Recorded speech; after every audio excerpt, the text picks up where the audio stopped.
আছে না নাই? আছে। আমি অলপ ভিতৰত খুলি চাম। এইখন কি বোলে?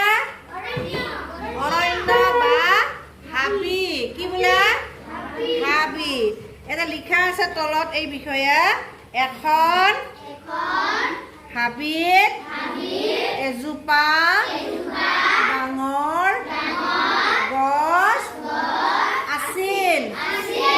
বান্দৰে ক'ত বহি আছে? ক'ত বহি আছে? গছত বহি আছে। তাকে আমি পঢ়ি যাম।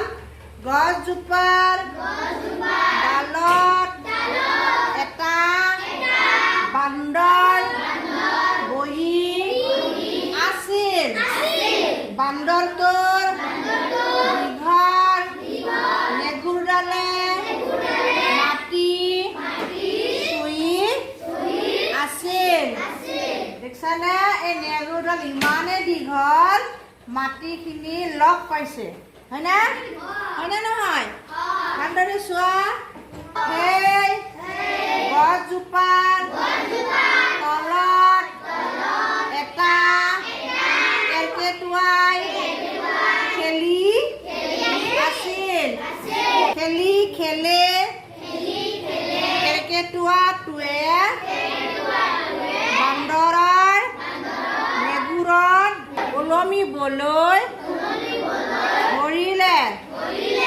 কেৰ্কেটুৱাটোৱে তাৰ লগৰবোৰকো মাতি আনিলে।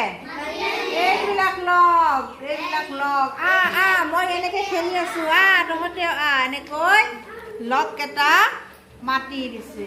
সকলো কেৰ্কেটুৱাই বান্দৰটোৰ নেগুৰত ওলমিবলৈ ধৰিলে। এইবাৰ ইফালে চোৱা কি হৈ গ'ল বা। বান্দৰটো গছৰ পৰা সৰি পৰিল। দেখিছানে? ইয়াৰ পৰা আহি তলত সৰি পৰিল, মানে তলত পৰিল। লগে লগে কেৰ্কেটুৱা কেইটাও সৰি পৰিল। সিহঁতে বৰ ভয় খালে। চোৱাচোন ছবিটো চোৱা।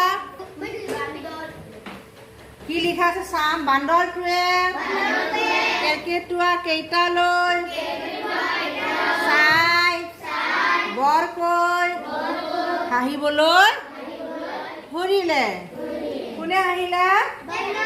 বান্দৰটোৱে হাঁহিলে। কাক চাই হাঁহিছে? কেৰ্কেটুৱাক চাই। এতিয়া আমি গল্পটো সিখিনিকে ধুনীয়াকৈ আমি লিখি যাম। এতিয়া বান্দৰৰ নেগুৰডাল এখন হাবিত এজোপা ডাঙৰ গছ আছিল।